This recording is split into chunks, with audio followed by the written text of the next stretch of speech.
अरुणां करुणातरङ्गिताक्षीं धृतपाशाङ्कुशबाणचापहस्ताम्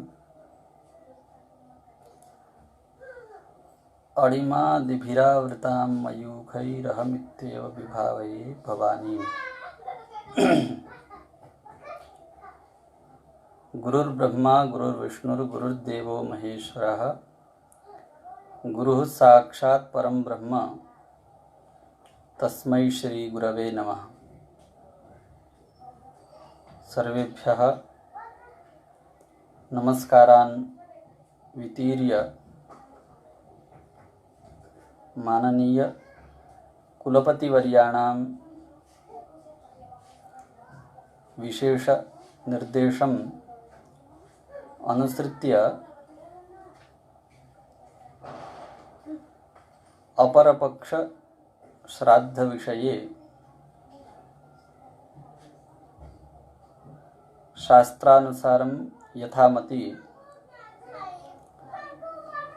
किंचित् वक्तुम् उपक्रमे। ज्ञान चर्चा कार्यक्रम के अंतर्गत आज हम महालय श्राद्ध के विषय में कुछ शास्त्रीय विचार करने जा रहे हैं। इस ज्ञान चर्चा कार्यक्रम में आप सभी का स्वागत एवं अभिनंदन। आज लगभग भारत के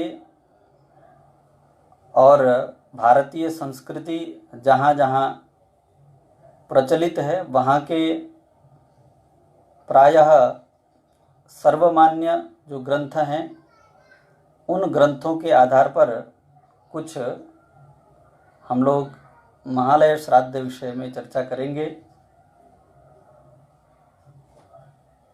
जैसे हेमाद्रिका श्राद्धकल्प, श्राद्ध मंजरी, श्राद्ध कल्पलता, धर्म सिंधु, निर्णय सिंधु, वैद्यनाथ दीक्षितीयम इत्यादि कुछ ग्रंथों को आधार मान करके आज का हमारा विचार प्रस्तुत है। सर्वप्रथम महालय श्राद्ध की कर्तव्यता को हम लोग विचार करते हैं। सामान्यतः श्राद्ध ऐसा पदार्थ है जो दैव कर्म से भी ज़्यादा श्रेयस्कर, बड़े बड़े यज्ञों से भी उनकी अपेक्षा शीघ्रतर फलदायक श्राद्ध को माना जाता है। धर्म प्रदीप ग्रंथ में सुमंतु का एक वचन उद्धृत है, श्राद्धात् परतरम नान्यत् श्रेयस्करमुदाहृतम्। श्राद्ध से बढ़ करके श्रेय करने वाला, मनुष्य को श्रेय देने वाला दूसरा कुछ इस संसार में नहीं है।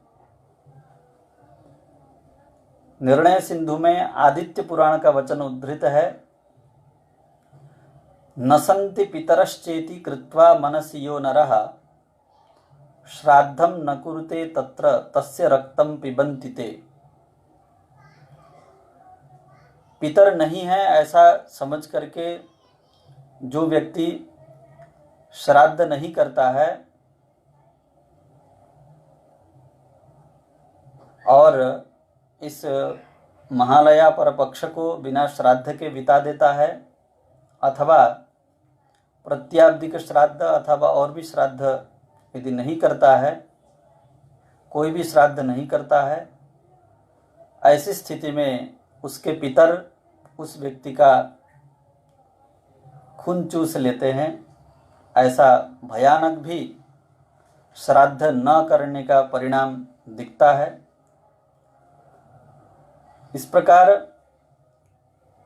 श्राद्ध को श्रेयस्कर बताते हुए और श्राद्ध न करने पर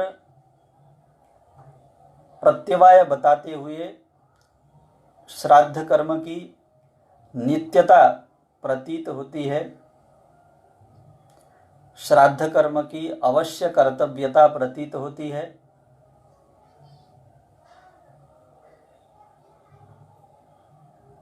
उसमें विशेषतः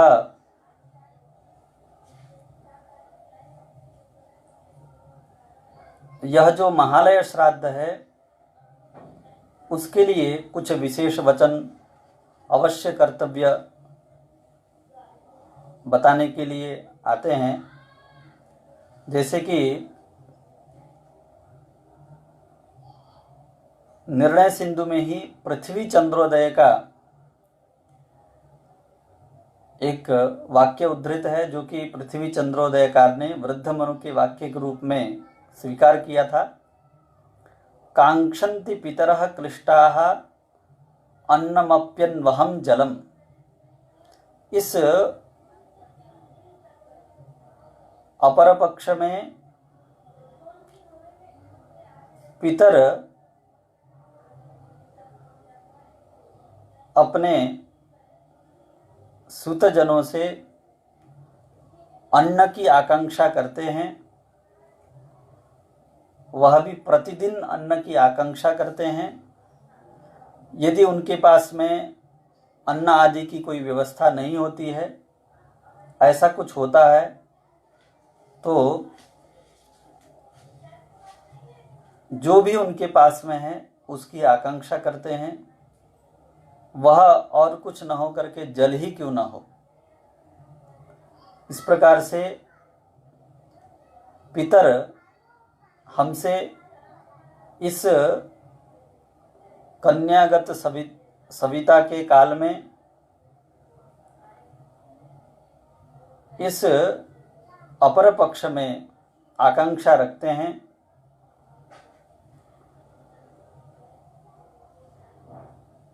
निर्णय सिंधु में ही शाट्यायनी का एक वचन उद्धृत है।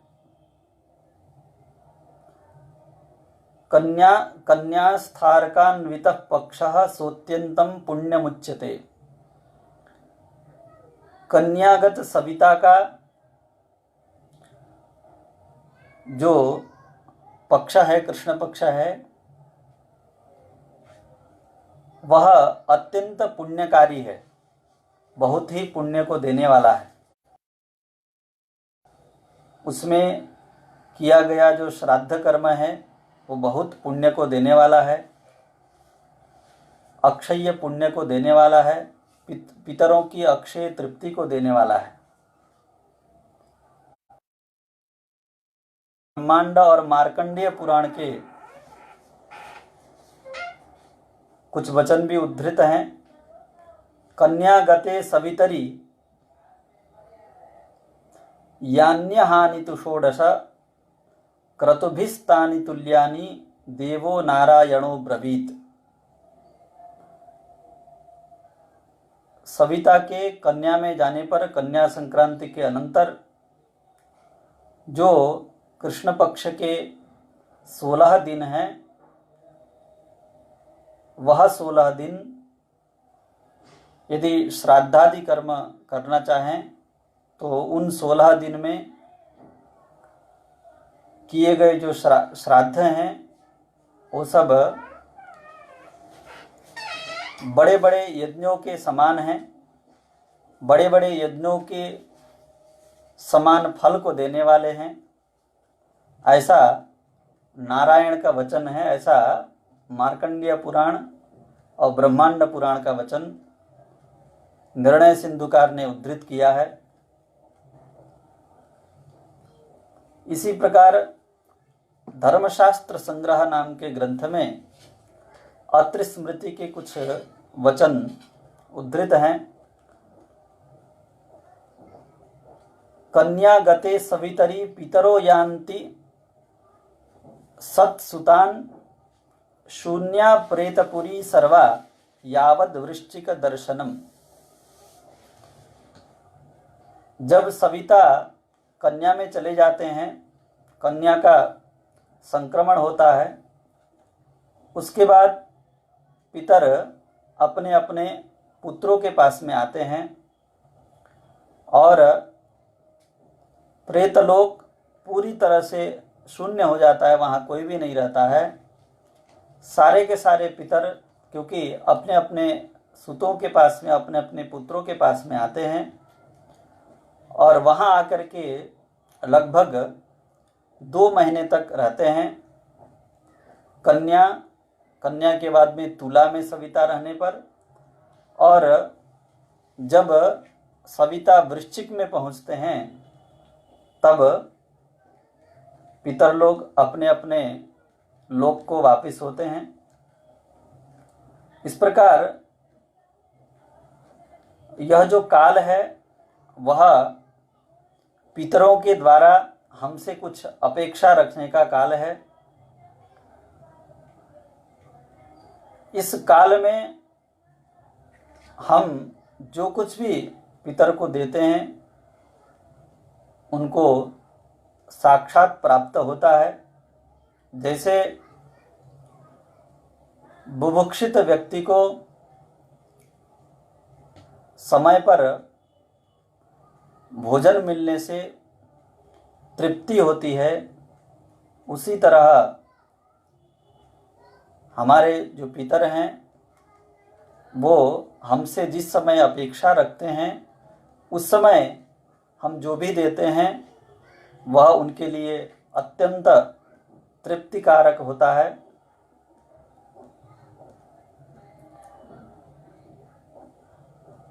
प्रजापति स्मृति का एक वचन है, श्राद्धान्यनेकशः सन्ति पुराणोक्तानि वै रुचे फलप्रदानि सर्वाणि तेषामग्र्यो महालयः।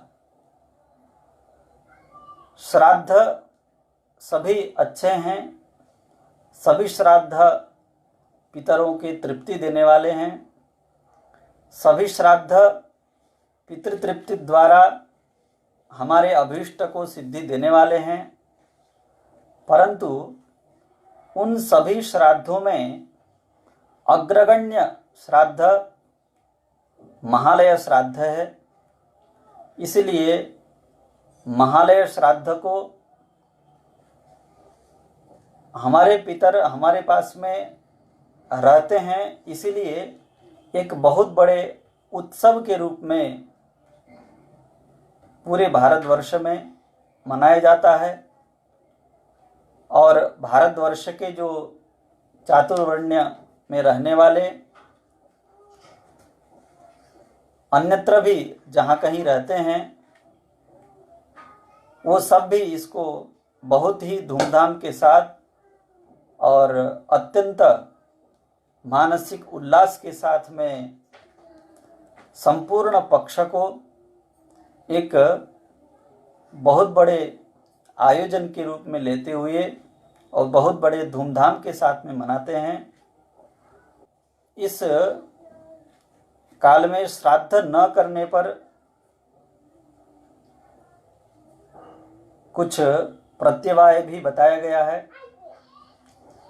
जैसे कि श्राद्ध कल्पलता नाम का निबंध ग्रंथ है, उसमें गार्ग्य स्मृति का एक वचन उद्धृत है, सूर्ये कन्या गते श्राद्धम यो न कुर्यात् गृहाश्रमी धनम पुत्राः कुतस्तस्य पितृनिश्वास पीडया। सूर्य के कन्या में जाने पर इस अपर पक्ष में जो व्यक्ति गृहस्थाश्रम में रहते हुए श्राद्ध नहीं करता है,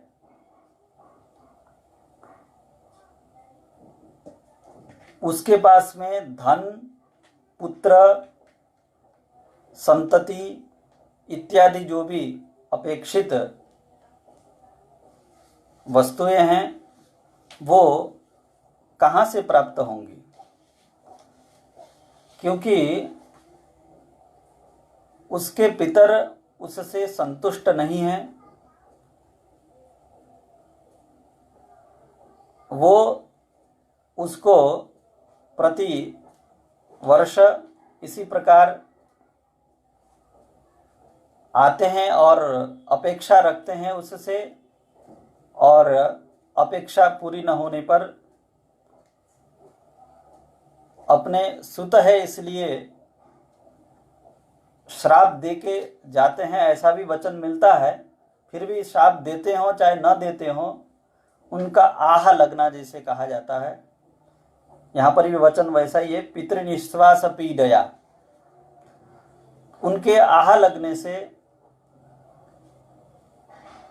उनकी धन संपत्ति, जीवन व्यवस्था, संतति, पुत्र पौत्रादि सुख उनको नहीं मिल पाता है, ऐसा गार्ग्य स्मृति का वचन है। इन सभी वचनों से हम ये समझते हैं कि श्राद्ध पक्ष में अवश्य ही हमें श्राद्ध करना चाहिए।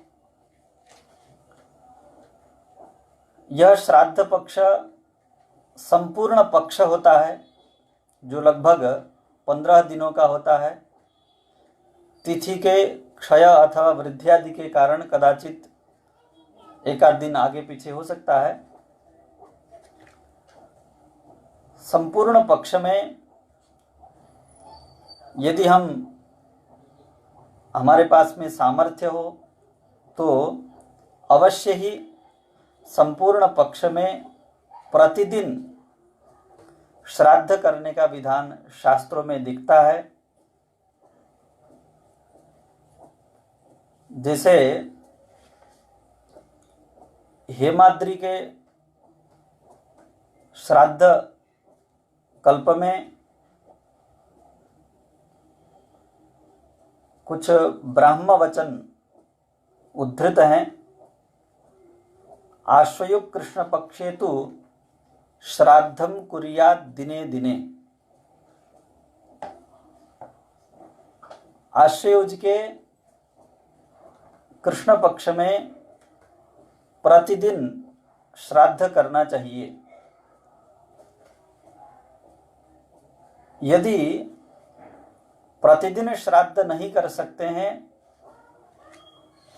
वैसी स्थिति में और भी पक्ष वहां पर प्रदत्त हैं। त्रिभागहीनम पक्षम वा त्रिभागम त्वर्धमेव वा। ऐसे संपूर्ण पक्ष में श्राद्ध करना यह एक प्रथम पहल है। संपूर्ण पक्ष में प्रतिदिन श्राद्ध करने का विधान दिखता है, परंतु मैंने लगभग भारत के सभी कोनों में संपर्क किया और मुझे अभी तक ऐसा स्थल, ऐसा कुल प्राप्त नहीं हुआ जिस कुल में, जिस स्थल में संपूर्ण पक्ष में प्रतिदिन श्राद्ध होता हो। परंतु शास्त्र का आशय ऐसा ही है कि प्रतिपदा से लेकर के अमावास्या तक प्रतिदिन श्राद्ध करना चाहिए। यह अत्यंत श्रेयस्कर पक्ष है। उसके अलावा जो और पक्ष दिखते हैं, उन पक्षों को लेकर के द्वैमत्य निबंधकारों का दिखता है। किसी का कहना है कि यह जो पक्ष हैं वह शक्ताशक्त व्यवस्थया निर्धारित करने चाहिए, अर्थात पूरे दिन श्राद्ध करने में जो अशक्त है वो पक्षांतर को ग्रहण करके जितना करने में शक्त है उतने पक्ष को ले सकता है। ऐसा शक्ताशक्त के रूप में ऐसी एक व्यवस्था समझनी चाहिए, ऐसा किसी निबंधकारों का कहना है। परंतु निर्णय सिंधुकार कहते हैं कि यह स्मृतिद्वैधे विकल्पस्यादिति रीत्या समान बलवत् दो स्मृति के होने के कारण इसको विकल्प माना जा सकता है, ऐसा उनका कहना है। ऐसे विकल्प में जो अधिकतर दिन वाला पक्ष है, उस पक्ष में आधिक्येन श्रेय को अथवा फल को मानना चाहिए। इसका मतलब कि अधिक दिन माने पूरे 15 दिन यदि हम श्राद्ध करते हैं तो ज़्यादा श्रेयस्कर है। 15 दिन न करके यदि हम पंचमी से लेकर के 10 दिन केवल करते हैं तो वह उसकी अपेक्षा कम श्रेयस्कर है, परंतु अच्छा है। उसी तरह से अष्टमी से लेकर के करते हैं अमावस्या तक, दशमी से अमावस्या तक अथवा एकादशी से अमावस्या तक, ऐसे जो पक्ष हैं उन सभी पक्षों में जहाँ पर अधिकतर श्रम विशेष है वहाँ पर फल विशेष की कल्पना करनी चाहिए। नातिरात्रे षोडशिनं गृह्णाति अतिरात्रे षोडशिनं गृह्णाति इत्यादि जो मीमांसा विचार है उसकी रीति से इस प्रकार ये जो अनेक विकल्प हैं उन विकल्पों में हम अपने सुविधानुसार अथवा अपने अपेक्षा के अनुसार एक विकल्प को चुन करके श्राद्ध कर सकते हैं।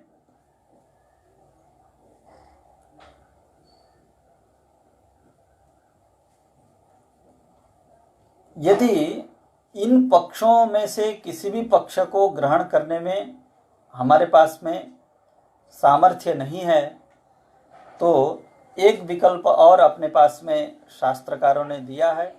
यदि संपूर्ण पक्ष में प्रतिदिन श्राद्ध नहीं कर सकते हैं, पंचमी प्रभृति श्राद्ध भी नहीं कर सकते हैं,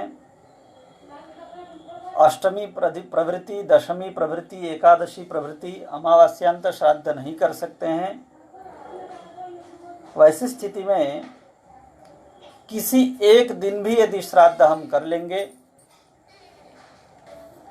तो हमारे पितरों को तृप्तिप्रद होगा।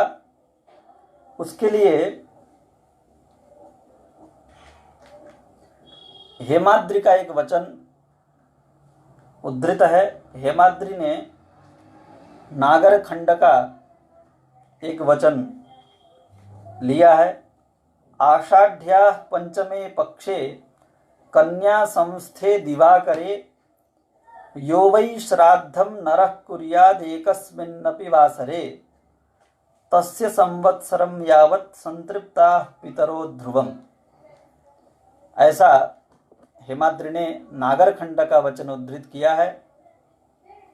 इसलिए यदि हम पंचम्यादि पक्ष, प्रतिदिन पक्ष, अष्टम्यादि पक्ष, दशम्यादि एकादश्यादि पक्ष किसी भी पक्ष को लेने में समर्थ नहीं है, वैसी स्थिति में कम से कम एक बार तो हमें श्राद्ध पक्ष में श्राद्ध करना ही चाहिए। वह एक दिन कौन हो उसके लिए कुछ विशेष नियम हैं, उसमें कुछ वर्ज्य, तिथि, वासरादि विशेषतः उल्लिखित हैं। महालय को लेकर के ही तिथि, वासरादि का जो वर्जन मिलता है वह एक दिन श्राद्ध करने के पक्ष में लेना चाहिए। हमें संपूर्ण पक्ष में किसी एक दिन श्राद्ध करना है, तो वैसी स्थिति में वह दिन कौन होना चाहिए, उसके लिए कुछ तिथि मुहूर्तों का कुछ विशेष निषेध मिलता है। वह निषेध प्रायः सभी निबंधकारों ने दिया है, फिर भी निर्णय सिंधुकार ने जो उद्धृत किया उसको मैं कहना चाहूँगा। नंदायां भार्गव दिने चतुर्दश्यां त्रिजन्मसु येषु श्राद्धं न कुर्वीत गृही पुत्र धनक्षयात्। नंदा तिथि में, प्रतिपदा षष्ठी एकादशी में और भार्गव दिने चतुर्दशी में इत्यादि निषेध और भी वहाँ पर उल्लिखित हैं। अनेक स्मृति वचनों के आधार पर उन निषेधों को विचार करके ही हमें श्राद्ध करना चाहिए, ऐसा प्रतीत होता है। परंतु उस निषेध के कुछ अपवाद भी वहीं पर वर्णित हैं।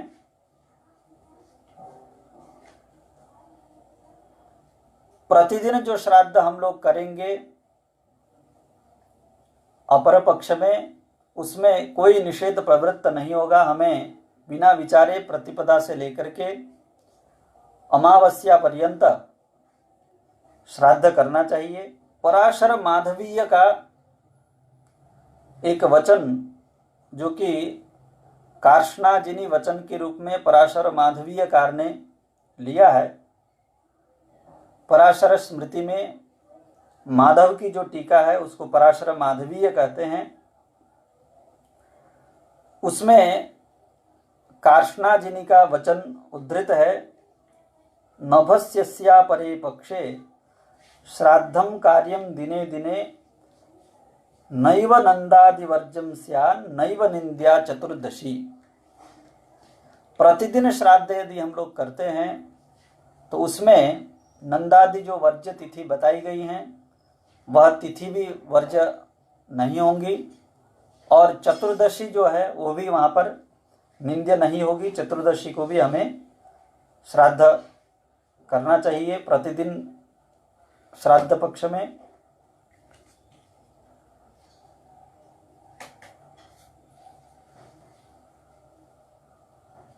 उसी तरह हेमाद्रि का भी एक वचन है जो पृथ्वी चंद्रोदय में भी है, मदन पारिजात में भी उद्धृत है और पराशर माधवीय में भी उद्धृत है।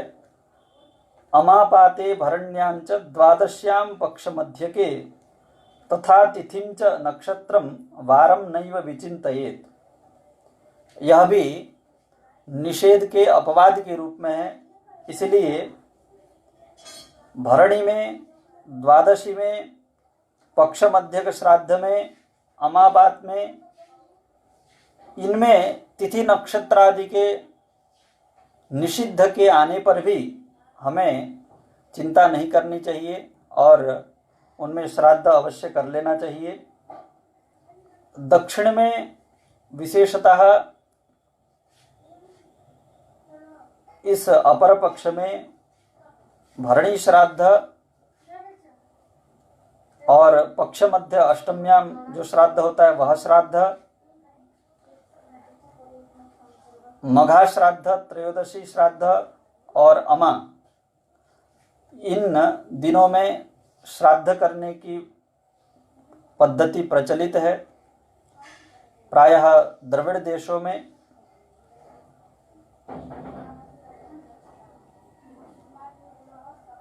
एक कुछ भिन्न आचार भी दिखता है प्रायः उत्तर देशों में।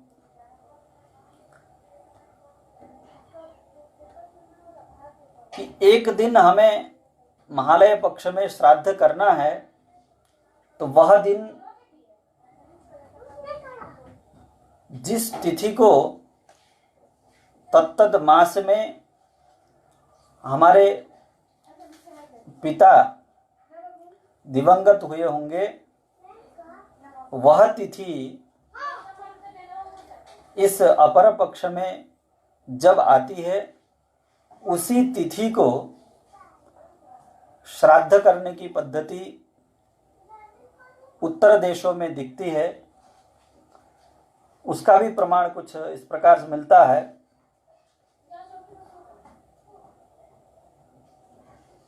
निर्णय दीपिका नाम का एक ग्रंथ है, निबंध ग्रंथ। उस ग्रंथ में यह वचन उद्धृत है, पितृमृता है निषिद्ध दिनेपि महालयः कार्यः, आषाढ़्या पंचमे पक्षे कन्या संस्थे दिवाकरे, मृताहनि पितुर्यो वै श्राद्धं दास्यति मानवः, तस्य संवत्सरं यावत् संतृप्ताः पितरो ध्रुवम्। ऐसा नागर खंड का वचन निर्णय दीपिकाकार ने उद्धृत किया और यह निश्चय किया कि ये जो निषेध है, नंदादि निषेध है, वह निषेध श्राद्ध पक्ष में मृता तिथि जो होती है, उस तिथि में श्राद्ध करने में प्रवृत्त नहीं होते हैं। इसलिए मृत तिथि के दिन श्राद्ध पक्ष में हमें श्राद्ध अवश्य करना चाहिए। यहाँ पर यह आशंका हो सकती है कि इस वचन में ऐसा स्पष्टतः उल्लिखित नहीं है कि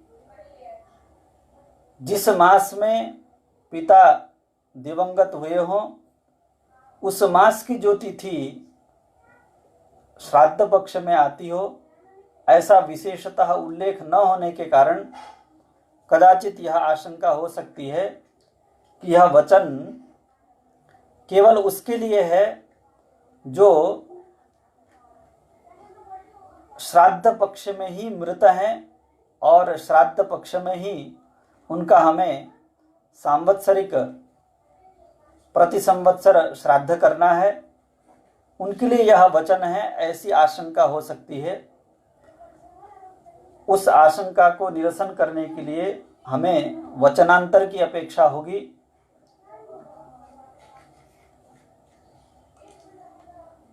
वह वचन कात्यायन का है, कात्यायन स्मृति का है, जहां स्पष्टतः उल्लिखित है कि तत्तन मास में जिस तिथि को पिता प्रमित होते हैं, प्रगत होते हैं, वह तिथि श्राद्ध पक्ष में आती है, तो उसी दिन में हमें श्राद्ध करना चाहिए। या तिथिर यस्य मासस्य मृता हेतु प्रवर्तते, सा तिथि पितृपक्षे तु पूजनीया प्रयत्नतः। तिथिच्छेदो न कर्तव्यो विना शौचम यदृच्छया, पिंडश्राद्धं च कर्तव्यं विच्छित्तिं नैव कारयेत्।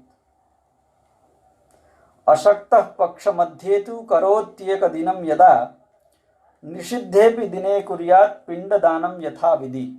ऐसा कात्यायन का वचन है। उससे एक वाक्यता करने पर नागर खंडोक्त जो वचन है, उसका भी आशय यही निकलता है कि जिस जिस मास को पितर दिवंगत हुए होंगे,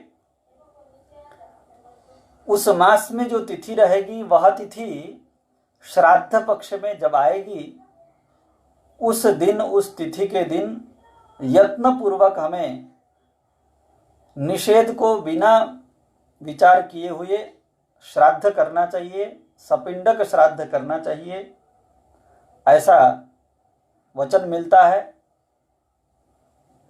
एतद अनुसार कुछ उत्तर भारत में आचार भी देखने को मिलता है। संपूर्ण महालय श्राद्ध में अपने अपने पिता के मृत तिथि को देखते हुए एक दिन केवल श्राद्ध करने की पद्धति हमें देखने को मिलती है। विशेषतः नेपाल देश में इसका आचार अत्यंत दृढ़तापूर्वक देखने को मिलता है।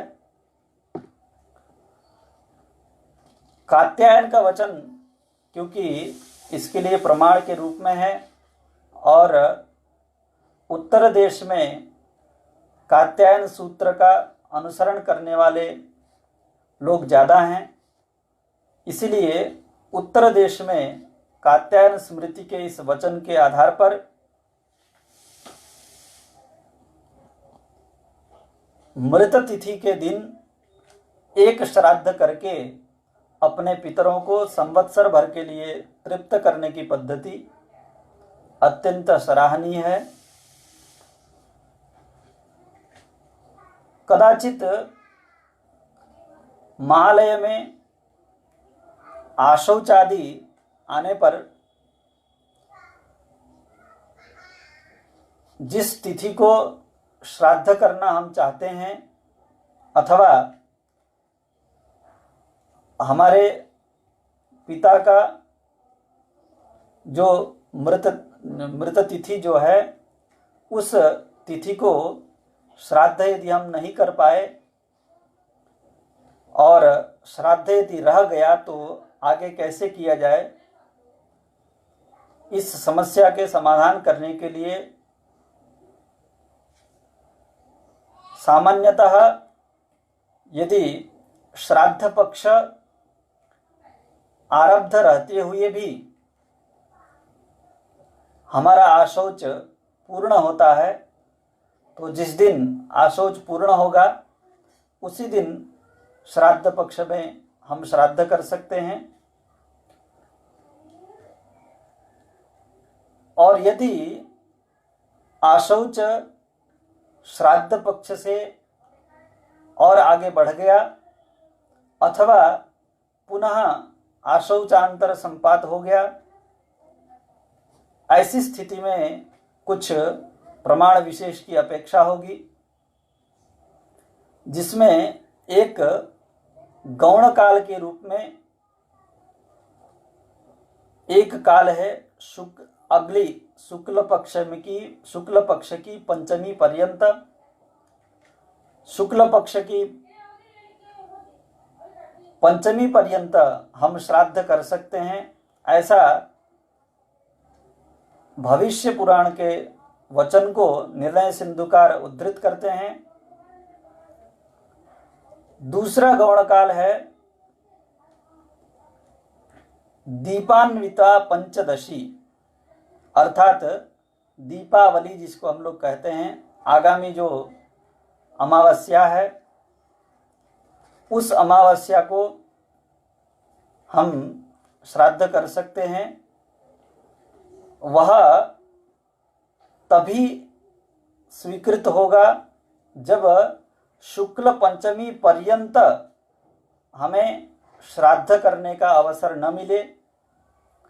इसलिए यथासंभव शुक्ल पंचमी पर्यंत, नवरात्र की जो पंचमी आती है तावत पर्यंत हमें श्राद्ध अवश्य कर लेना चाहिए।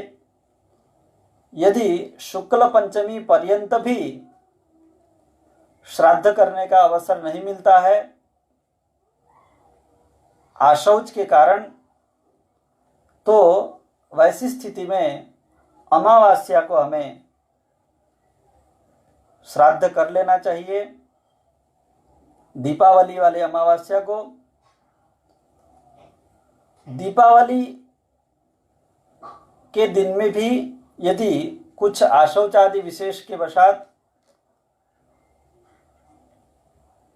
श्राद्ध करने का अवसर नहीं मिल पाता है, वैसी स्थिति में दीपावली के अनंतर जब तक सूर्य कन्या अथवा तुला में विद्यमान हो तब तक हमें बिना विचारे जो भी दिन मिले उसी दिन में श्राद्ध कर लेना चाहिए।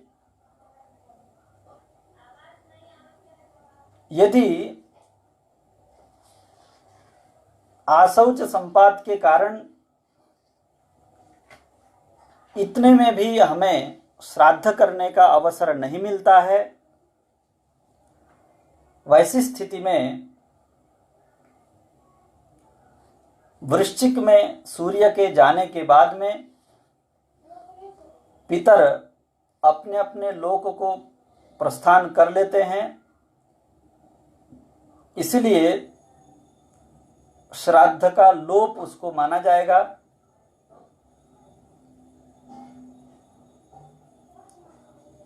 वैसी स्थिति में श्राद्ध लोप यदि होता है और किसी कारण से भी यदि श्राद्ध लोप होता है तो कुछ प्रायश्चित्त वचन भी मिलते हैं। ऋग विधान में ऋग संहिता के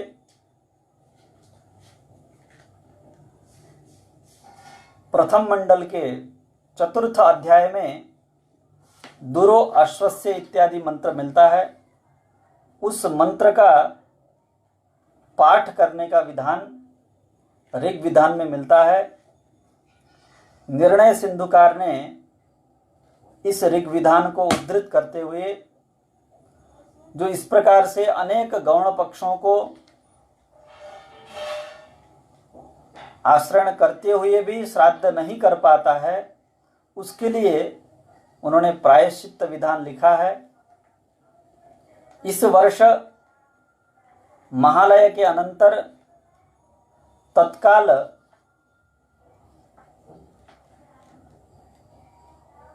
अधिक मास की प्राप्ति है और अधिक मास में नित्य नैमित्तिक कोई भी ऐसा कर्म नहीं करना चाहिए जिन कर्मों को हम कालांतर में कर सकते हैं।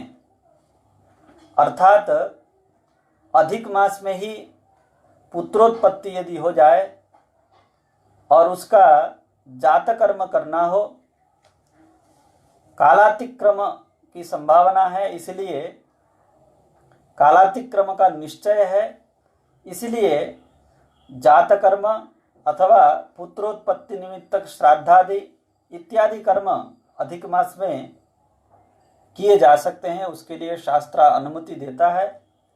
परंतु जो कर्म अधिक मास के पूर्व में अथवा अनंतर में किए जा सकते हों, ऐसे कोई भी कर्म नित्य नैमित्तिक कर्म अधिक मास में नहीं करने चाहिए, ऐसा निषेध है। इसलिए अधिक मास जो आने वाला है उसमें अधिक मास में प्राप्त जितने कर्म हैं उन सभी कर्मों को अधिक मास के समाप्ति के उत्तर में करना चाहिए, ऐसा विधान मिलता है। इसलिए इस अमा पर्यंत जो श्राद्ध नहीं कर पाए होंगे इस वर्ष, उनको अधिक मास की निवृत्ति के अनंतर श्राद्ध करना चाहिए। यह जो श्राद्ध है वह द्रव्य के दृष्टि से यत्किंचित वैकल्पिक द्रव्य को लेकर के नहीं किया जा सकता है। श्राद्ध में मुख्य द्रव्य और अनेक गौण द्रव्य भी कल्पित हैं, परंतु यह महालय श्राद्ध केवल और केवल अन्न से ही किया जाए, ऐसा निर्णय है। स्मृति दर्पण का गालव स्मृति का वचन इसके लिए उद्धृत करते हैं। मृताहंच सपिंडंच गया श्राद्धम महालयम आपन्नोपि न कुर्वीत श्राद्धमामेन करहिचित। इसका मतलब कि यदि आपके पास में कोई आपत्ति भी हो तो भी आप इस श्राद्ध को आमान्न से नहीं कर सकते हैं, इस श्राद्ध को आप पक्वान्न से ही कर पाएंगे, आपको पक्वान्न से ही करना होगा महालय श्राद्ध को। इसलिए इस महालय श्राद्ध में विशेषतः पक्वान्न से ही श्राद्ध करने का विधान है। महालय श्राद्ध के देवताओं के विषय में स्मृतियों में दो प्रकार के विधान मिलते हैं। बहुत सारी स्मृतियां महालय श्राद्ध को नवदैवत्य मानती हैं, 9 देवता उसमें मानती हैं, और बहुत सारी स्मृतियां महालय श्राद्ध को 12 दैवत्य भी मानती हैं। समान स्मृति के समान वचन होने के कारण इसको हम लोग विकल्प के रूप में स्वीकार करते हैं, और वह विकल्प निबंधकारों ने स्पष्ट किया है कि जिस देश में जैसा आचार हो तदनुसार विकल्प ग्रहण करना चाहिए। इसलिए प्रायः 12 दैवत्य श्राद्ध करते हुए सभी लोग दिखते हैं। विशेषतः निर्णय सिंधु में निगम का वचन देकर के 12 दैवत्य श्राद्ध को रखा गया है, और हेमाद्रि के द्वारा उक्त विष्णु धर्मोक्त वचन को लेकर के नवदैवत्य श्राद्ध का विधान देखने को मिलता है।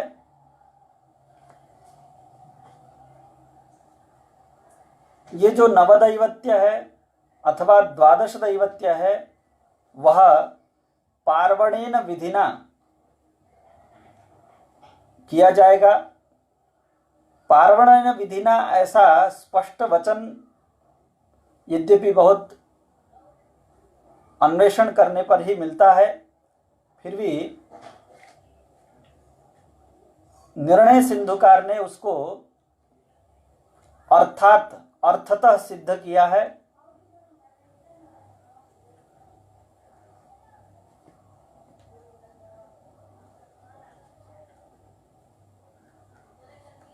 जहां पर हेमाद्रि ने पुराणांतर के वचनों को लेकर के तातांबत तृतयम इत्यादि पुरुषों की गणना परक वचन में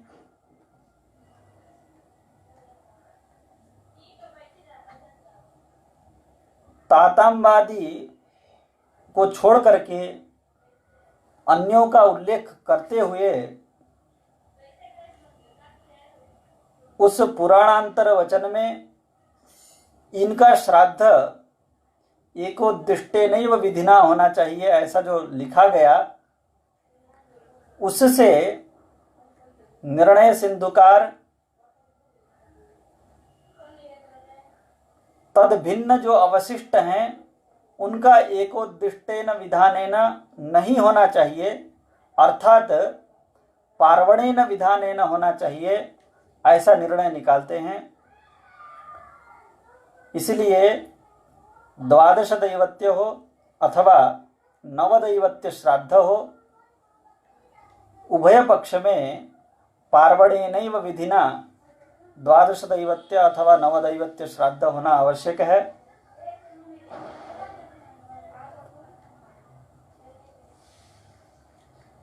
महालय श्राद्ध में 12 दैवत्य अथवा नवदैवत्य श्राद्ध के होते हुए भी उसके अलावा भी जितने पितर हमसे पिंड ग्रहण की योग्यता रखते हैं उन सभी पितरों को पिंडदान देने का विधान महालय के लिए विशेष मिलता है। उन सब का परिगणन संग्रह के इस वचन से हम लोग समझ सकते हैं। तातांबा तृतयम सपत्न जननी माता महादित्रयम सस्त्री स्त्रीतनयादि तात जननी स्वभ्रातरः सस्त्रियः तातांबात्म भगिन्यपत्य धवयुक जाया पिता सद्गुरुः शिष्याप्ताः पितरो महालय विधौ तीर्थे तथा तर्पणे। यह जो संग्रह का वचन मिलता है, इस वचन के अनुसार प्रायः हम लोग श्राद्ध किया करते हैं। महालय श्राद्ध में किन किन को पिंड देना चाहिए, उसके प्रसंग में इस श्लोक को हम क्रमेण रखना चाहेंगे।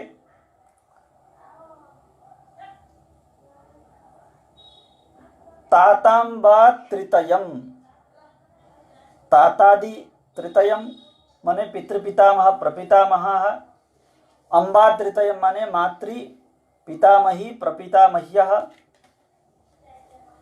ये दो पार्वण हमारे हो गए। उसके बाद में सपत्न जननी, जिसके पास में सौतेली माता हो वो। उसके बाद माता महादित्रयम, आगे लिखा माता महादित्रयम सस्त्री। इस ग्रंथ के अनुसार नवदैवत्य श्राद्ध का इन्होंने कल्पना किया है। माता महादित्रयम सस्त्री का मतलब ये हुआ कि मातामह सपत्नीकः, प्रमातामह सपत्नीकः, वृद्ध प्रमातामह सपत्नीकः, इमे त्रयः सस्त्रियः। द्वादश दैवत्य पक्ष यदि हम स्वीकार करते हैं, हमारा आचार है, ऐसी स्थिति में मातामह प्रमातामह वृद्ध प्रमातामह, मातामही प्रमातामही वृद्ध प्रमातामही, ऐसे तीन तीन को मिला करके 2 पार्वण हो जाएगा। इस प्रकार से 4 पार्वण श्राद्ध हमारे पूर्ण होंगे।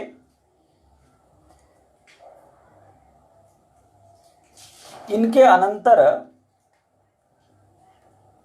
और भी हैं जिनको हमें पिंड देना है, परंतु हेमाद्रि में पुराणांतर वचन के अनुसार एकोद्दिष्टेन विधिना देना है। इसलिए वो कौन कौन है? स्त्री तनयादि, अपनी पत्नी, तनय माने पुत्र, आदिपद से पुत्री, तात जननी स्वभ्रातरः सस्त्रियः, पिता के भाई माने पितृव्य, जननी के भाई माने मातुल, स्वभ्रातरः अपने भ्राता ज्येष्ठ कनिष्ठ जो भी हों, ये सारे के सारे होंगे सस्त्रियः, सपत्नीकः ऐसा प्रयोग करके एक ही पिंड इनको देना होगा। उसके बाद में तातांबात्म भगिनी अपत्य धवयुक, अभी हमने पिता के भाई, माता के भाई और अपने भाइयों को लिया था, सपत्नीकों को। अब माता की भगिनी बहन, क्षम्यता, पिता की भगिनी, उसके बाद माता की भगिनी, उसके बाद आत्म भगिनी अपनी बहन।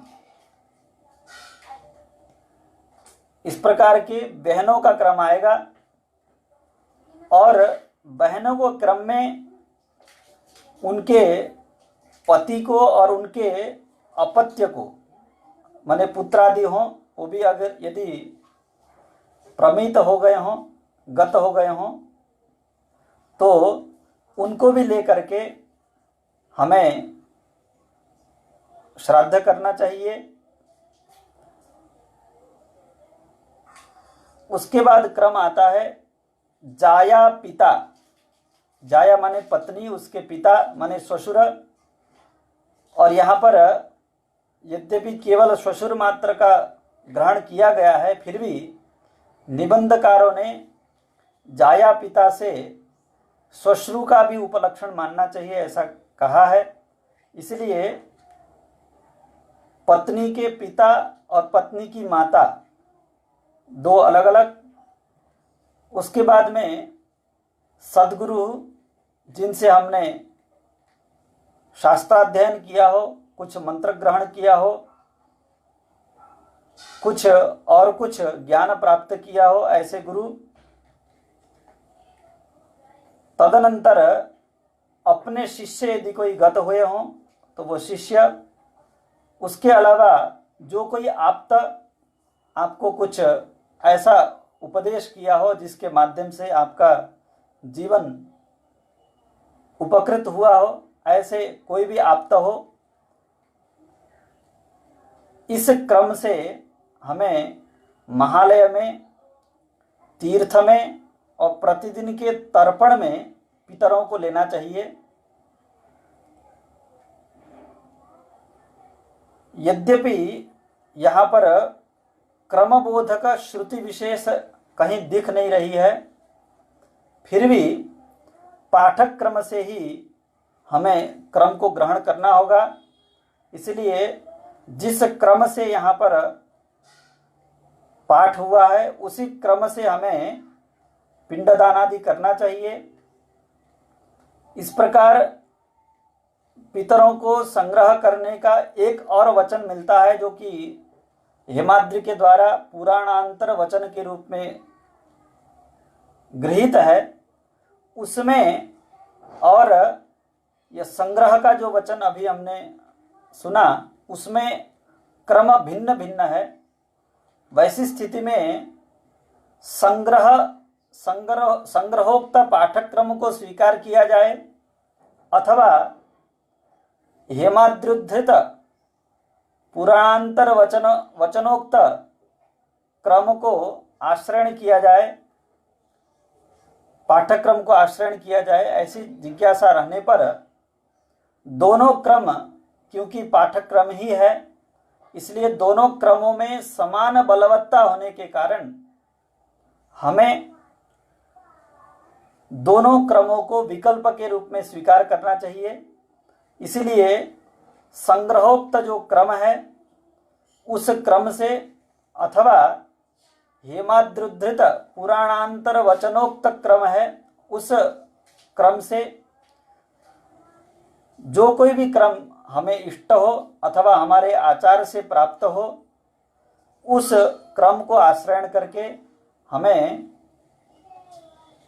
महालय में, प्रतिदिन के तर्पण में और तीर्थ श्राद्ध में भी देवताओं का चयन करना चाहिए, पितरों का चयन करना चाहिए।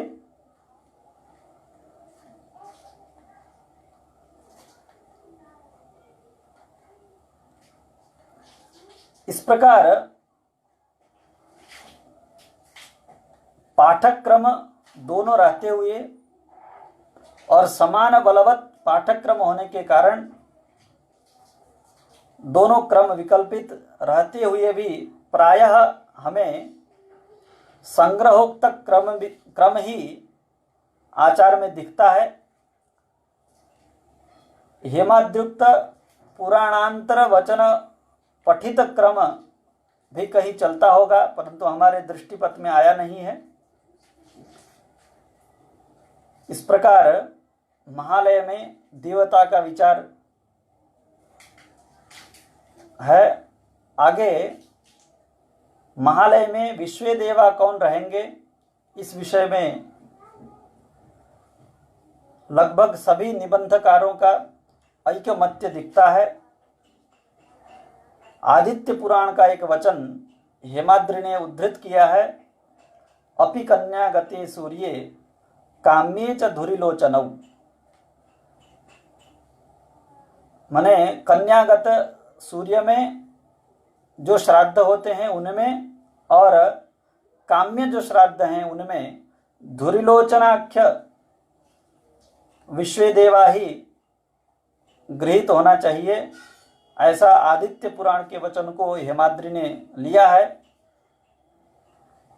यद्यपि कुछ निबंधकार अपि कन्यागते सूर्ये काम्ये च धुरिलोचनौ, इस वचन को अन्यथा व्याख्यान करते हैं। उनका आशय ऐसा है कि कन्यागते सूर्ये इत्युक्ते कन्या संक्रमणे यत् श्राद्धं प्राप्नोति संक्रांति निमित्तकं श्राद्धं तस्मिन् श्राद्धे धुरिलोचनौ विश्वे देवाः भवन्ति, ऐसा आशय निकालते हैं। तदनुसार महालय श्राद्ध में धुरिलोचन विश्वे देवा उपलब्ध नहीं हो पाते हैं, इसलिए उनको सामान्य विधान के आधार पर पुरूरव आर्द्रव संज्ञक विश्वे देवा ही यहाँ पर ग्रहण करना पड़ता है। परंतु हेमाद्रि ने कन्यागते सूर्य को बहुत ही स्पष्ट रूप से व्याख्यान किया है।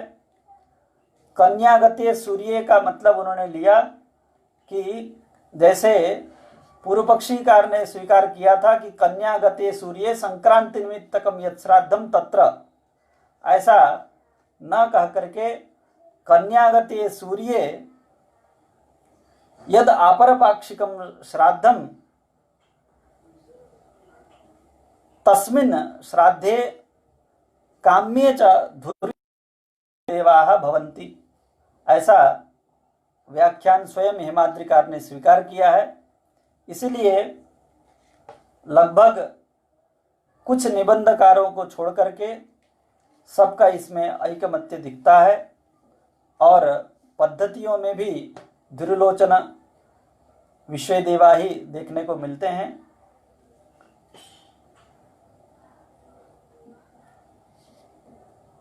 जिस व्यक्ति के पिता जीवित हों और माता दिवंगत हो गई हो, मातृवर्ग पूरा दिवंगत हो गया हो, ऐसे लोगों के लिए विशेषतः नवमी में श्राद्ध करने का विधान मिलता है। और यह नवमी का श्राद्ध जीवत पितृक के लिए भी स्वीकृत है। और यद्यपि सामान्यतः जीवत पितृक का श्राद्ध नहीं है, परंतु जीवत पितृक होकर के प्रमीत मातृक होता है तो उसको माता का श्राद्ध करना होता है। और जीवत पितृक के लिए सपिंड श्राद्ध सामान्यतः निषिद्ध है, परंतु यह नवमी में किया जाने वाला श्राद्ध जीवत पितृक के लिए मातृश्राद्ध है, जो कि पार्वण रूप है और यह सपिंडक भी है। सपिंडकत्व जो है इसका वचन से प्राप्त होता है। सामान्यतः जीवत पितृकस्य पिंड निषेध जो है वह विशेष वचनात् यहाँ पर बाधित होता है। इसलिए जीवत पितृक व्यक्ति जिसकी माता न हो, मातृवर्ग चला गया हो, ऐसा व्यक्ति नवमी में सपिंडक श्राद्ध और पार्वणेन विधानेन करे। हेमाद्रि में पाद्म वचन कुछ उद्धृत है। सर्वासामेव मातॄणां श्राद्धं कन्यागते रवौ नवम्यां हि प्रदातव्यं ब्रह्मलब्धवरा यतः, ऐसा वचन हेमाद्रि ने उद्धृत किया है। इसलिए सभी प्रकार की जो माता हैं, न केवल मातृपितामही प्रपितामह्यः अपितु माताओं के वर्ग में जिनका परिगणन है, पितृस्वसा हो, मातृस्वसा हो इत्यादि जितने भी हैं, सपत्न माता हो, उन सभी मातृवर्ग में परिगणित महिलाओं का श्राद्ध इसी मातृ नवमी के दिन में करना चाहिए। जिस व्यक्ति की अपनी स्वजननी मृत नहीं है और दो माता हैं, एक जो सापत्न माता होंगी वो यदि केवल मरी हुई रहती हैं, वैसी स्थिति में भी सापत्न माता को भी इसी दिन पिंडदान दिया जाता है।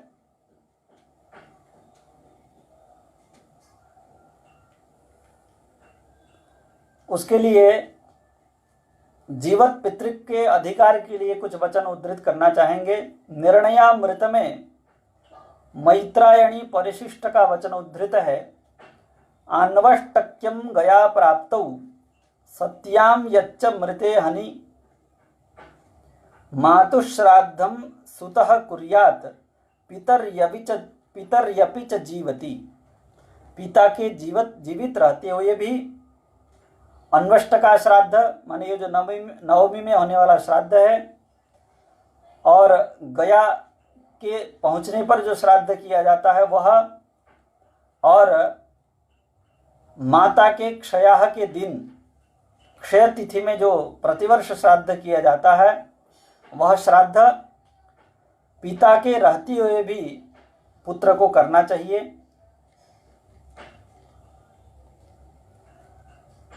निर्णय सिंधु में हेमाद्रिका विष्णु धर्मोत्तर वचन को उद्धृत करते हुए निर्णय सिंधुकार ने पिंड निर्वाप को भी स्पष्टतः उल्लिखित किया है। इसलिए जो जीवित पितृ के लिए निषेध है, पिंड निर्वाप नहीं करना चाहिए, श्राद्ध नहीं करना चाहिए, उन सब निषेधों का वचन बलात् अतिक्रमण करके यहाँ पर श्राद्ध विधान मिलता है।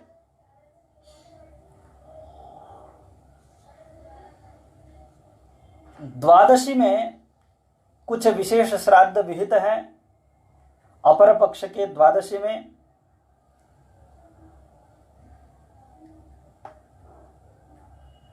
पिता संन्यस्त होकर के यदि मर जाते हैं, दिवंगत होते हैं, तो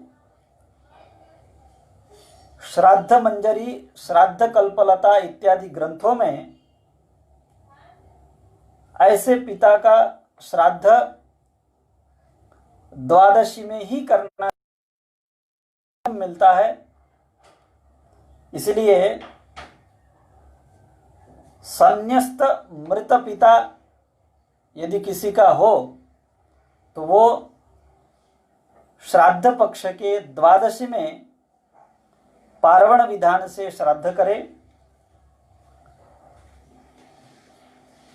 इसी प्रकार चतुर्दशी में शस्त्रादि हत जो होते हैं, प्रायः सामान्य मृत्यु से जो नहीं मरे रहते हैं, अकाल मृत्यु प्राप्त किए रहते हैं, ऐसे लोगों का श्राद्ध चतुर्दशी में होता है। और ये जो चतुर्दशी का विधान है वह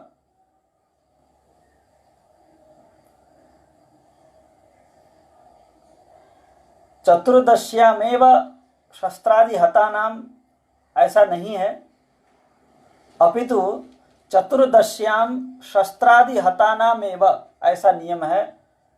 क्योंकि वचन में इसी प्रकार का वचन दिखता है, इसीलिए शस्त्रादि हत जो हैं उनका चतुर्दशी में श्राद्ध करना चाहिए और किसी का चतुर्दशी में श्राद्ध नहीं करना चाहिए।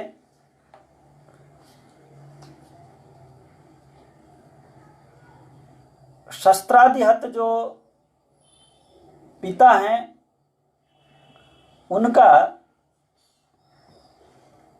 उनके तिथि में पार्वणेन विधानेन श्राद्ध करना चाहिए, और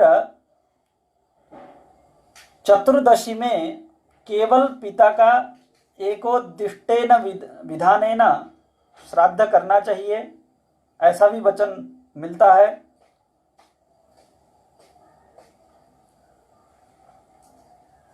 एकोद्दिष्टेन विधानेन क्रियमाण होते हुए भी यह चतुर्दशी श्राद्ध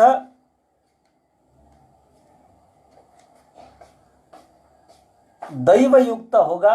यह भी विशेष विधान चतुर्दशी श्राद्ध के लिए मिलता है। यदि पिता और पितामह दोनों ही शस्त्रादिहत हों, युद्धमृत हों, ऐसी स्थिति में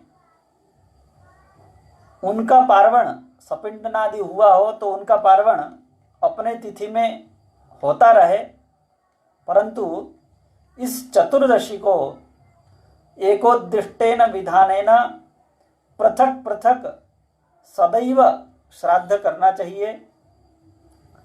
यदि तो पितृपितामह प्रपितामह तीनों के तीनों शस्त्रादि हत हों, क्षत्रिय कुल में प्रायः ऐसा दिखता है, ऐसी संभावना भी है, वैसी स्थिति में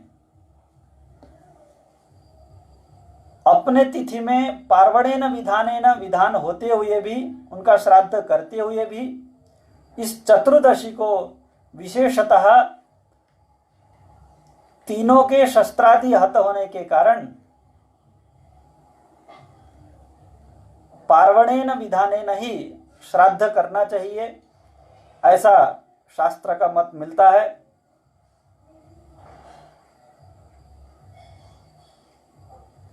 यदि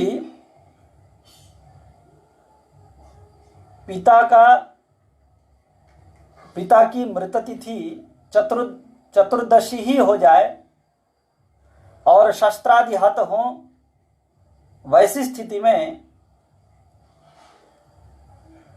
कुछ निबंधकारों का पार्वणेन विधानेन कृतेन श्राद्धेन कृतत्वात् पृथक श्राद्ध नहीं मानते हैं, परंतु शस्त्रादि हत निमित्तक श्राद्ध विशेष के विधान होने के कारण इस चतुर्दशी को पृथकतया उनका पिंडदान भी करना चाहिए, ऐसा शास्त्रकारों का मत है। जहाँ जैसा आचार हो तदनुसार हमें उसको स्वीकार करना चाहिए।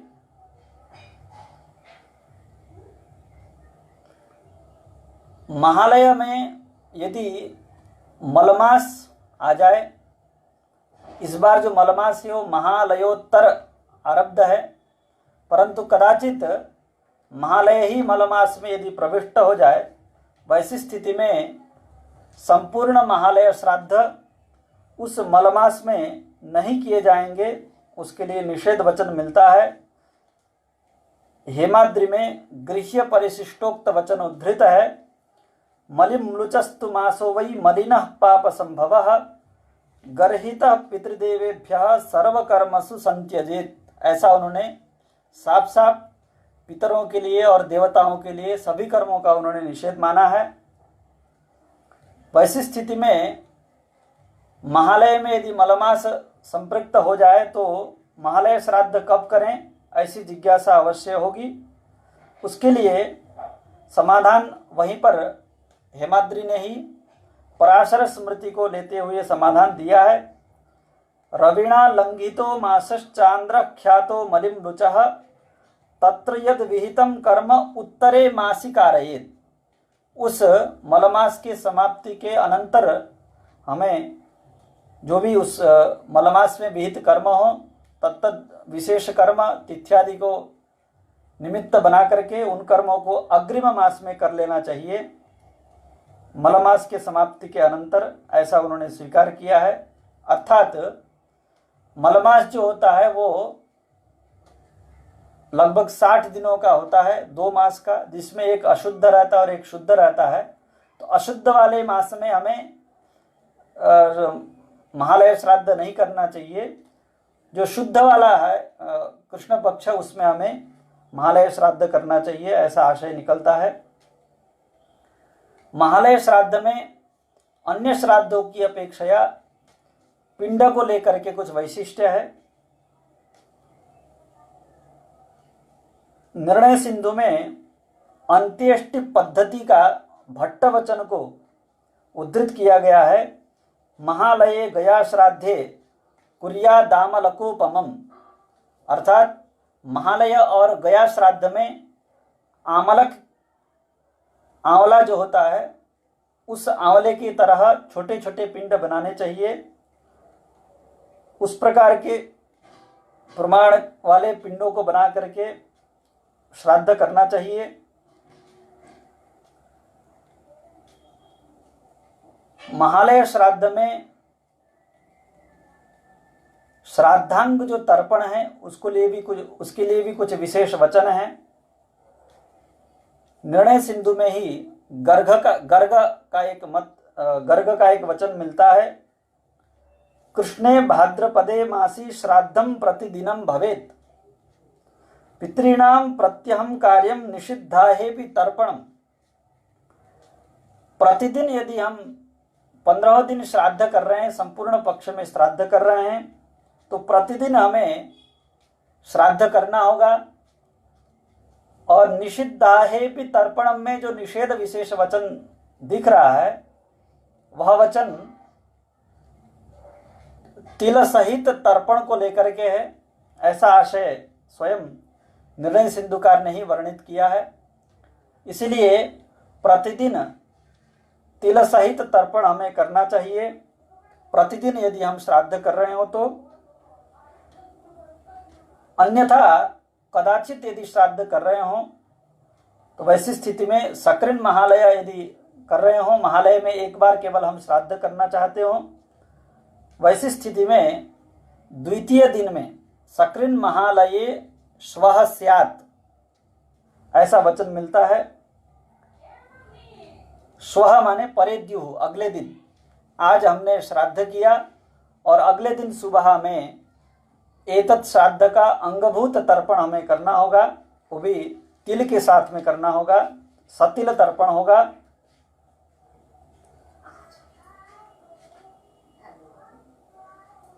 तिल मिश्रित तर्पण को निषिद्ध दिन में भी श्राद्धांग तर्पण तिल तर्पण ही होगा, इसके लिए वचन मिलता है।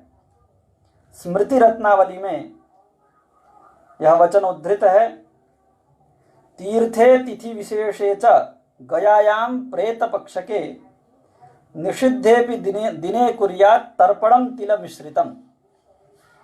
इस प्रकार से इन वचनों के आधार पर हमें श्राद्धांग तर्पण तिल मिश्रित तर्पण ही होगा, और जिस दिन तिल तर्पण का निषेध होगा उस दिन भी श्राद्धांग तर्पण यदि है तो तिल मिश्रित ही हमें करना है।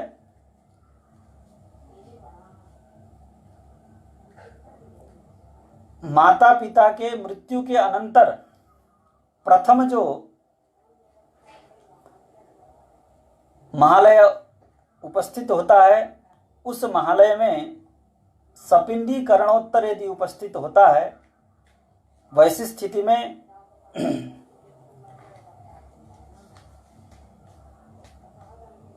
महालय श्राद्ध कृताकृत ऐसा प्रतीत होता है, क्योंकि श्राद्ध कल्पलता में दोनों प्रकार के स्मृति वचन उद्धृत हैं।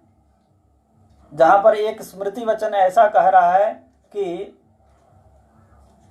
जब तक वार्षिक श्राद्ध नहीं होता है, 1 संवत्सर मृतः के पूर्ण नहीं होते हैं, तब तक महालय श्राद्ध नहीं करना चाहिए, ऐसा भी एक स्मृति वचन मिलता है। और दूसरा स्मृति वचन ऐसा भी मिलता है कि सपिंडीकरण के उत्तर वार्षिक श्राद्ध न होते हुए भी यदि पुत्र पितृवल्लभ होना चाहता है तो महालय श्राद्ध करे, ऐसा भी वचन मिलता है। दोनों प्रकार के विरुद्ध वचनों के मिलने के कारण विकल्प निर्धारित होता है। इसलिए जहां जैसा आचार हो तदनुसार पिता के मृत्यु के अनंतर आब्दिक श्राद्ध से पहले आने वाले महालय में श्राद्ध करना चाहिए और नहीं करना चाहिए, दोनों पक्ष है। प्रायः जहाँ तक मेरा ध्यान गया है, मैंने प्रथम आब्दिक जब तक नहीं होता है तब तक महालय श्राद्ध न करते हुए मैंने देखा है। एक आब्दिक होने के बाद ही महालय श्राद्ध का आरंभ देखने को मिलता है। फिर भी शास्त्र वचन दोनों प्रकार के होने के कारण यदि किसी देश में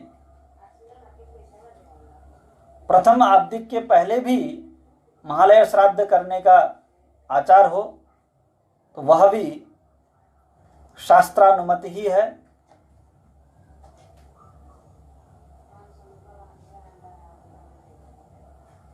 यहाँ पर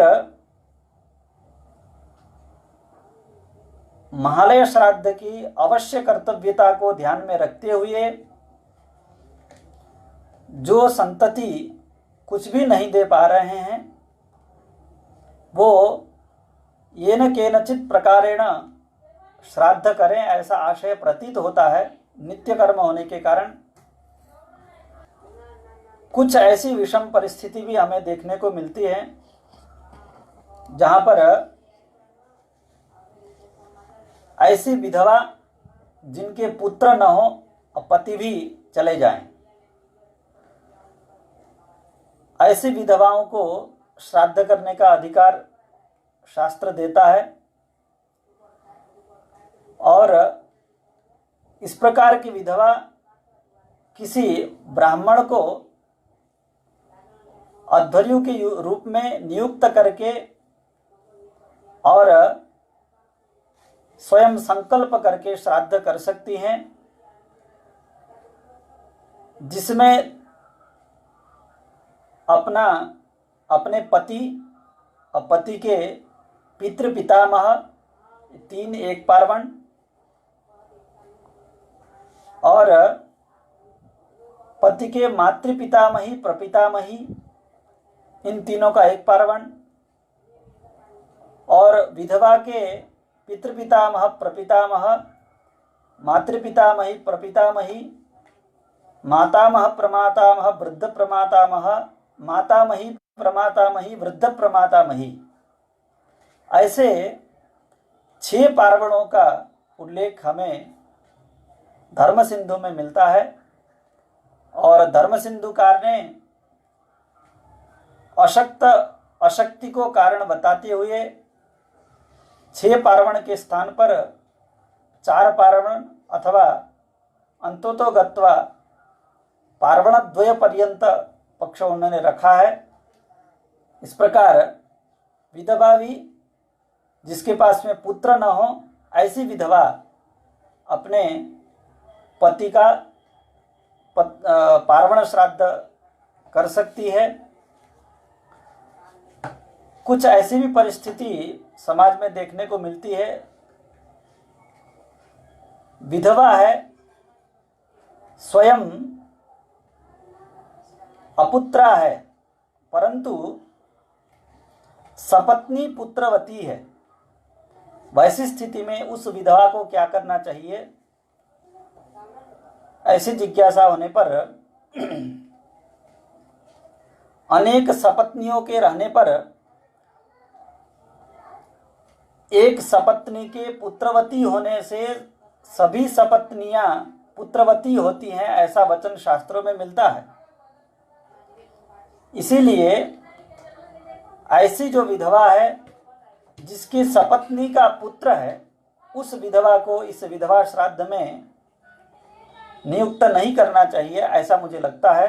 यद्यपि इसके लिए अभी निबंध ग्रंथों में कहीं उल्लेख मुझे मिला नहीं है, परंतु न्यायतः यही उचित लगता है।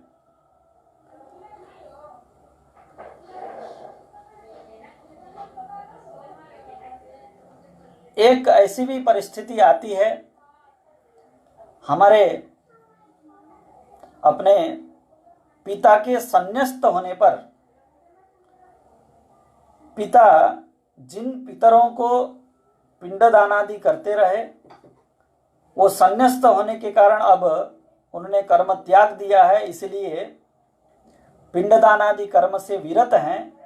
वैसी स्थिति में जिसके पिता जीवित हों परंतु संन्यस्त हों, ऐसी स्थिति में उस पुत्र को क्या करना चाहिए, इसके लिए भी पर्याप्त प्रमाण और पर्याप्त वचन हमें उपलब्ध होते हैं।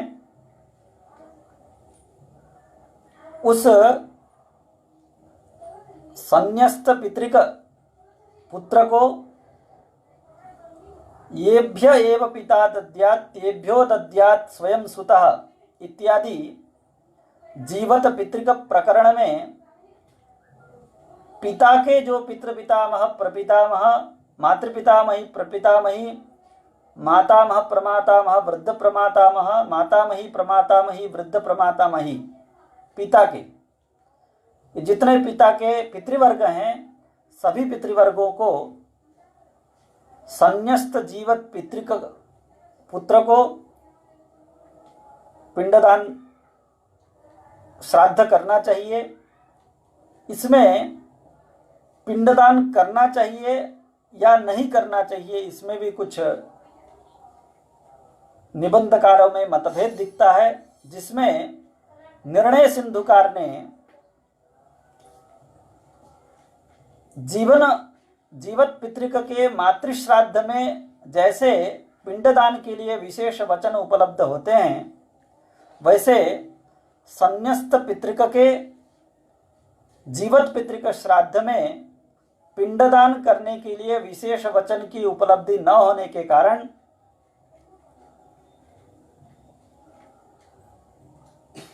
जीवत पितृक का जो पिंड निषेध है वह निषेध जागरूक रहेगा। इसलिए सपिंडक श्राद्ध नहीं करना चाहिए, ऐसा निर्णय सिंधुकार ने दिया है। धर्म सिंधु में भी इसका पर्याप्त उल्लेख है, विचार है। इस प्रकार महालय श्राद्ध में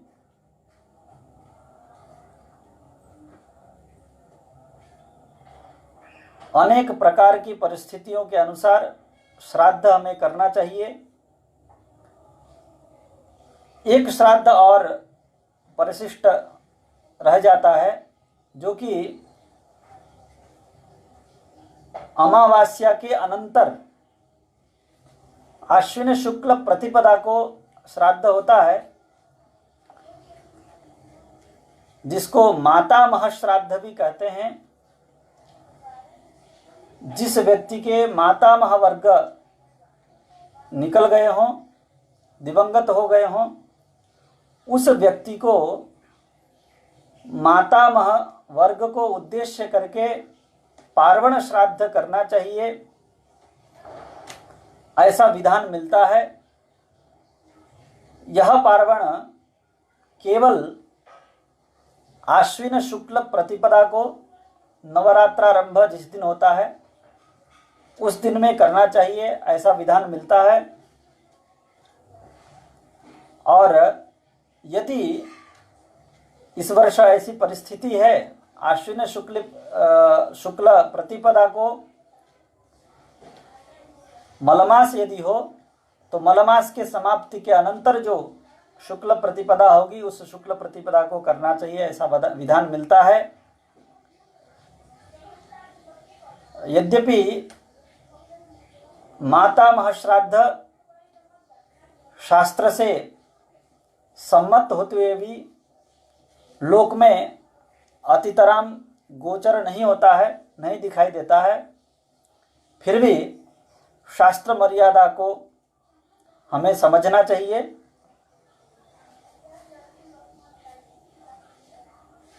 महालय के पक्ष में कुछ श्राद्धांतर भी महालय में ही आपतित होते हैं, जैसे कि भरणी श्राद्ध महालय अपर पक्ष में भरणी नक्षत्र जिस दिन हो, प्रायः द्वितीया के लगभग भरणी नक्षत्र मिलता है। भरणी नक्षत्र जिस दिन मिलता हो उस भरणी नक्षत्र के दिन भरणी नक्षत्र निमित्तक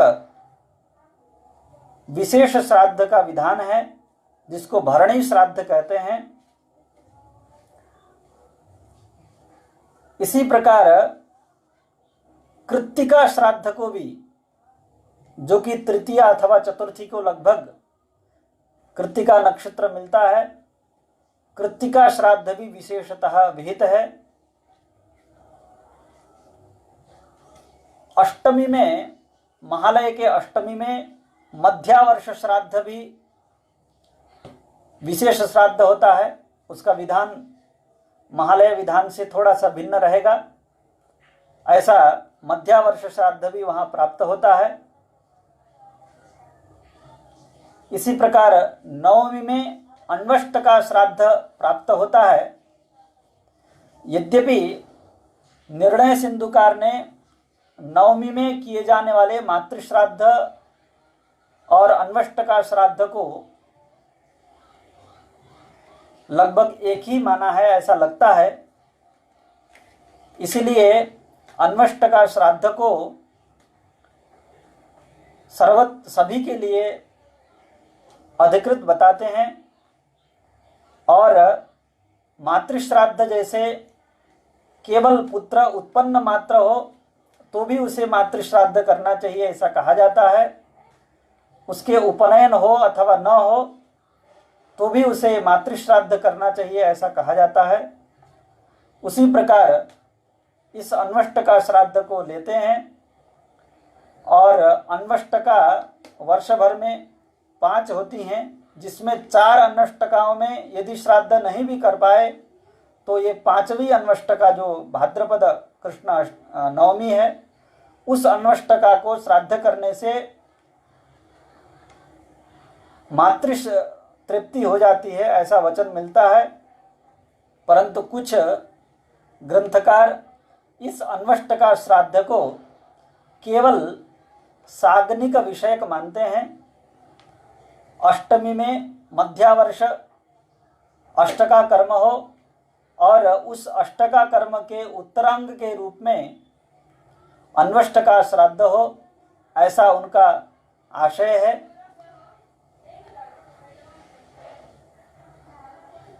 ये जो मतभेद है वह तत्त गृह्य सूत्रों के अनुसार, तत्त गृह्य व्यवस्था के अनुसार समझ लेना चाहिए। इसीलिए गोभिल गृह्य सूत्र का अनुकरण करने वाले जो लोग हैं, अनुसरण करने वाले जो हैं,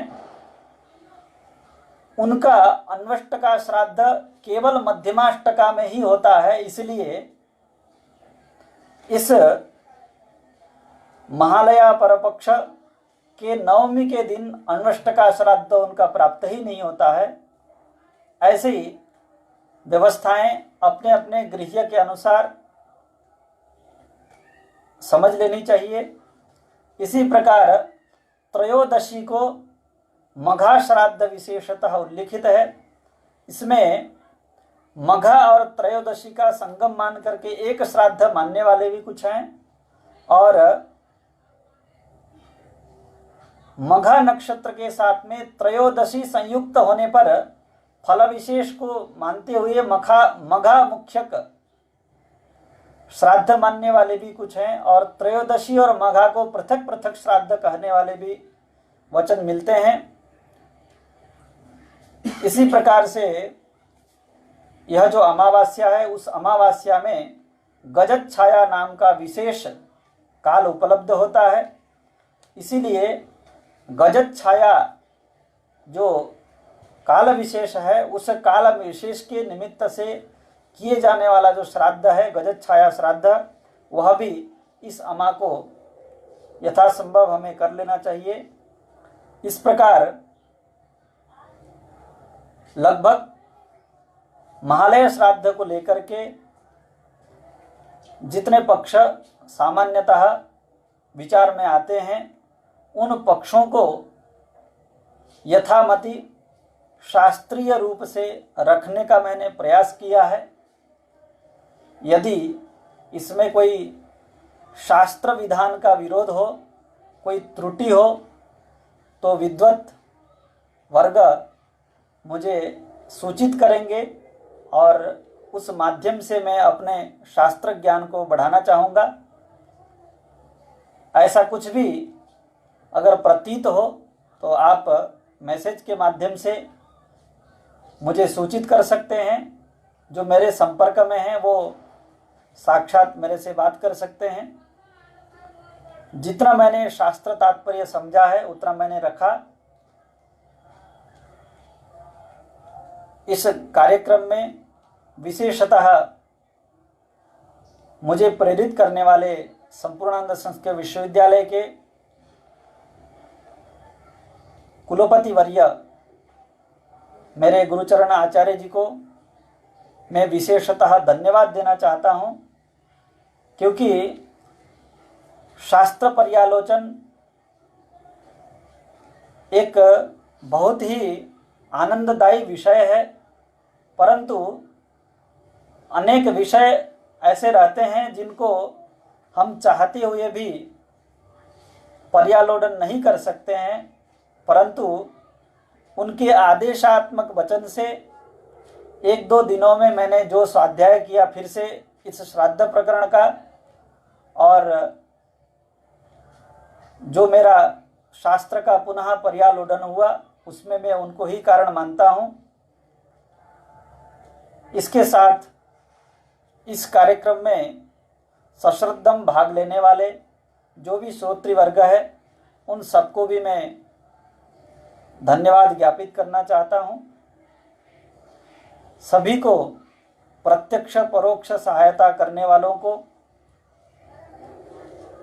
और इस शास्त्र रसपान के लिए अपने समय देने वालों को